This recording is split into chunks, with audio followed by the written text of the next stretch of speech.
ஓம் ஸ்ரீ மகா பெரியவா சரணம். தெய்வத்தின் குரல் 2ஆம் பாகம். தலைப்பு வேத மதம். வியாக்கரணம், வேதத்தின் வாய். அத்தியாயம் 84. மொழி ஆராய்ச்சியும் சமய சாஸ்திரமும். சிக்ஷை, வியாக்கரணம். இதற்கப்புறம் சொல்லப் போகிற சந்தஸ், நிருக்தம் ஆகிய இந்த 4 வேதாங்கங்களும் பாஷா சம்பந்தமான சாஸ்திரங்கள் தான்.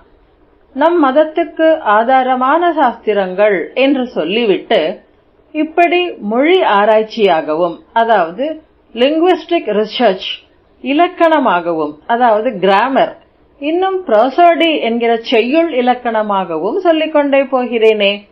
மத நூல் என்றால் சுவாமியை பற்றி, வழிபாட்டு முறைகளை பற்றி, பக்தி ஞானாதிகளை பற்றி, தத்துவங்களையும் கோட்பாடுகளையும் வாழ்க்கை தர்மங்களையும் பற்றி சொன்னால்தானே சரியாயிருக்கும் என்று தோன்றலாம். வேதம் என்கிற விஷயத்தில் இப்படிப்பட்ட மத விஷயமாகவே கருதப்படும் சமாச்சாரங்கள் நிறைய வந்தன. இனிமேல் சொல்லப்போவதில் கல்பம், மீமாம்சை, நியாயம், புராணம், தர்மசாஸ்திரம் முதலியவற்றிலும் இவ்விஷயங்கள் வரும். ஆனால் நடுவே இப்படி மத சம்பந்தம் இல்லாத மாதிரி தோன்றுகிற பாஷா சாஸ்திரங்களும் வருகின்றன. ஏனென்றால் வேத மதத்தின் படி எல்லாமே தெய்வ சம்பந்தமானதுதான். அதனால் இது மத விஷயம், இது மத விஷயம் இல்லை என்றே இல்லை. சரீர சௌக்கியத்தை செய்கிற வைத்தியம் ஆயுர்வேதம், யுத்தம் போட உதவுகிற தனுர்வேதம், இவை கூட ஆத்மாபிவிருத்திக்கு உதவுகிறவை என்பதாலேயே வித்யாஸ்தானத்தில் சேர்த்தார்கள். பொருளாதாரம், அரசியல் இவற்றை சொல்லும் அர்த்த சாஸ்திரம் கூடத்தான். வாழ்க்கையின் சகல அம்சங்களையும் எப்படி சீர்படுத்தி நடத்தினால் ஜீவன் பரிசுத்தி பெற்று மோட்ச மார்க்கத்தில் செல்ல முடியுமோ அதற்கு வழி சொல்லி தருவதால் தான் இவை யாவும் மத பிரமாண கிரந்தங்களாக மதிக்கப்படுகின்றன. இவற்றிலே பரமாத்மாவின் மிக உத்தமஸ்வரூபமாக சப்தமே இருப்பதால் அது சம்பந்தப்பட்ட பாஷையின் சம்ஸ்காரத்தால் நமக்கு ஆத்மக்ஷேமத்தை உண்டாக்கிக் கொள்ள வேண்டும் என்றே வியாக்கரணம், சிக்ஷை ஆகியன ஏற்பட்டிருக்கின்றன. சப்த பிரம்மவாதத்தை வியாக்கரணம் எடுத்துச் சொல்கிறது. சங்கீதத்திலே நாத பிரம்ம உபாசனை என்று சொல்வதும் இதிலே போன ஒரு கிளைதான். சப்தங்களை சரியாக தெரிந்து கொண்டு பேச்சாக பிரயோஜனப்படுத்தும் போது அதனால் சமாச்சாரங்களை தெரிவிப்பதோடு மட்டுமல்லாமல் நம்மையே சுத்தி பண்ணிக் கொள்ளவும் இந்த பாஷா சாஸ்திரங்கள் ஒத்தாசை செய்கின்றன. வியாக்கரணத்திற்கு நம் சம்பிரதாயத்தில் எத்தனை மதிப்பு கொடுத்திருக்கிறார்கள் என்பது அதற்கு நடுநாயகமாக இருக்கிற பதஞ்சலியின் மகாபாஷ்யத்துக்கு கொடுத்திருக்கிற மகாபட்டத்திலிருந்தே தெரிகிறது.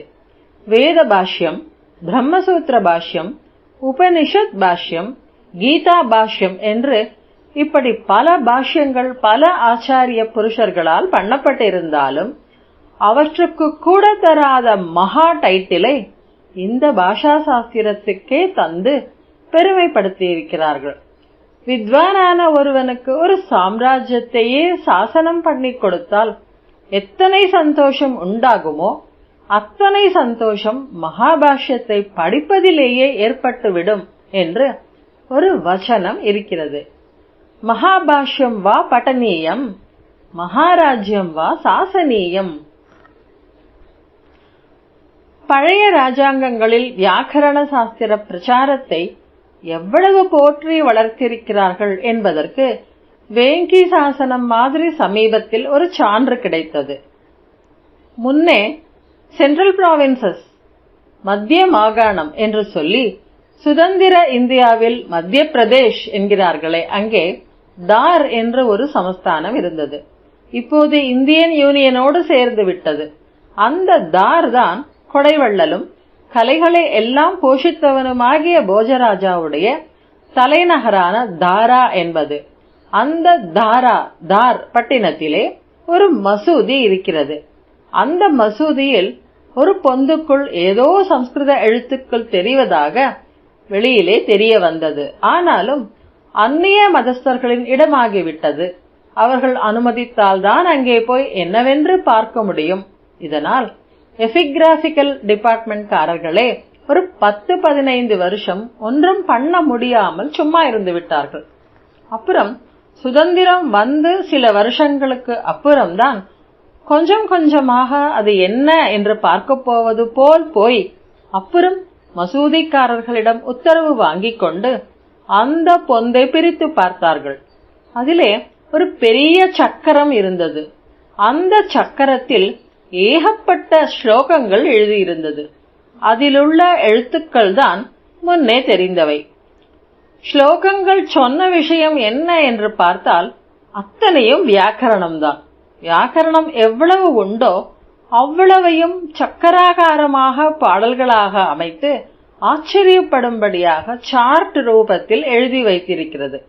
போஜராஜா காலத்தில் சரஸ்வதியின் ஆலயமாக இருந்த இடத்தில்தான் இப்போது மசூதி இருக்கிறது. வாக்தேவியான சரஸ்வதி ஆலயத்தில் பாஷா சாஸ்திரம் இருக்க வேண்டும் என்றே வேத புருஷனுக்கு வாக்குஸ்தானமான வியாக்கரணத்தை எழுதி வைத்திருக்கிறார்கள். அந்த பெரிய சக்கரத்தை ஒரு பார்வை பார்த்தால் வியாக்கரணம் முழுக்க தெரிந்துவிடும் என்கிறார்கள். அதற்கு வழிபடத்தக்க பெருமை உண்டு என்பதாலேயே ஆலயத்தில் பிரதிஷ்டை செய்திருக்கிறார்கள். அந்த கோவில் மசூதியாக போய் அநேக வருஷங்கள் கழித்து வாக்தேவியின் அனுகிரகத்தால் இந்த சக்கரம் நமக்கு கிடைத்திருக்கிறது. அதை எபிகிராபி இலாக்காக்காரர்கள் அச்சு போட்டிருக்கிறார்கள். இங்கிலீஷிலும் மொழிபெயர்த்திருக்கிறார்கள். வியாக்கரணம் மாதிரியான சாஸ்திரங்களை கூட வெறும் லௌகிகம் என்று தள்ளாமல் பூஜார்ஹமாக வழிபாட்டுக்கு உரித்தானதாக வைத்து ராஜாங்கத்தாரே போஷித்து வந்திருக்கிறார்கள் என்று இதிலிருந்து தெரிகிறது. ஓம் ஸ்ரீ மகாபெரியவா சரணம். ஜெய ஜெய சங்கர, ஹர ஹர சங்கர.